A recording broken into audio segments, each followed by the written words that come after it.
This is perhaps the most important local Honda launch in recent history. No, they're not bringing in the NSX, or no, they're not bringing in a new wave of Civic Type Rs. It's far more significant than that. And that would be the all-new Honda City. And here's our first look at it.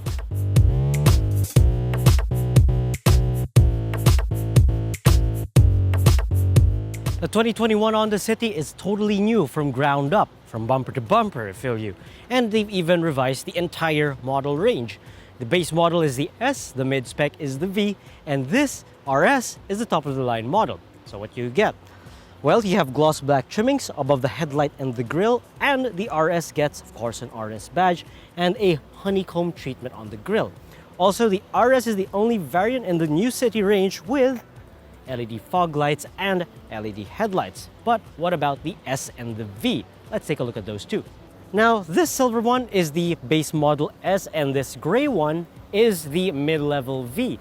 Now, they kind of look alike, but when you put them beside the RS, well, you'll see the differences quite clearly.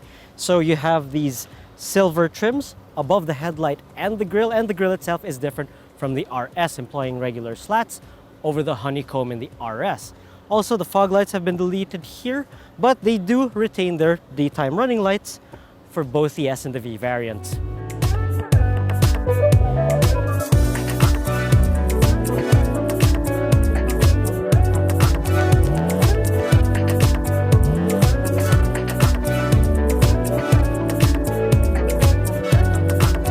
Now for the City RS, you'll notice the two-tone RS-specific 16-inch alloy wheels and the gloss black side mirrors. You've probably also noticed that it looks longer because it is. This new City measures in over 4.5 meters long.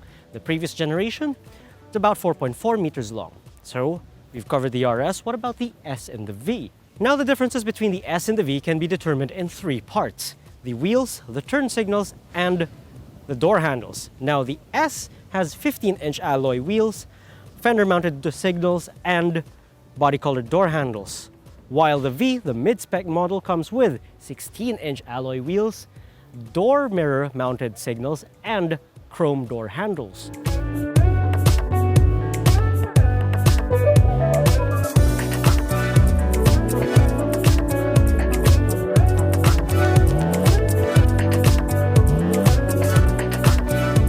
Now for the rear of the RS, you get this exclusive gloss black trunk lip spoiler and this carbon fiber look rear diffuser. I also noticed that the City name, the typeface, is totally new for this generation. Now for the rear of the S and the V, well, there's almost nothing to tell them apart. However, I will tell you this, that all variants come with LED taillights. And to differentiate the S from the V, well, you have to look way lower at the tires and to see which one has the wider one. So the wider tires belong to the V, the narrower tires belong to the S, of course.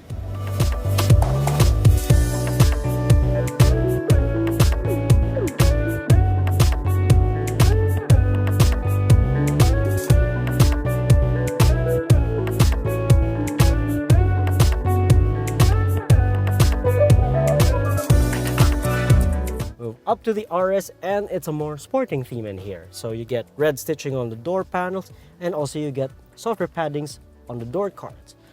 Then you have a pair of paddle shifters and more red stitching on the steering wheel.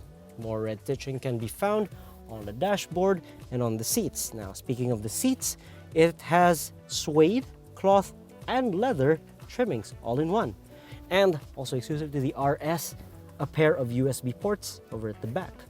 Now, before I forget, I also have to mention that the V and the RS come with a reverse camera as standard, and all of them come with tilt and telescopic steering wheels and seat height adjusters.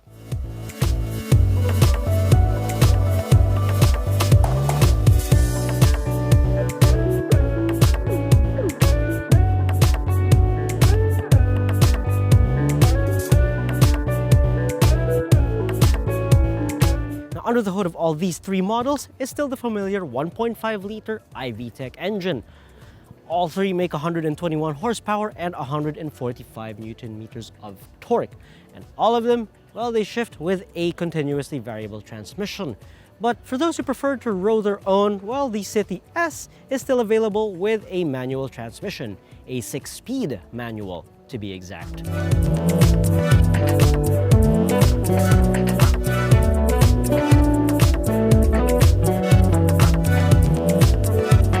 And that, folks, is the 2021 Honda City range in a nutshell. And it couldn't have come at a better time because by 2021, the Honda City would have turned 25 years here in the Philippines.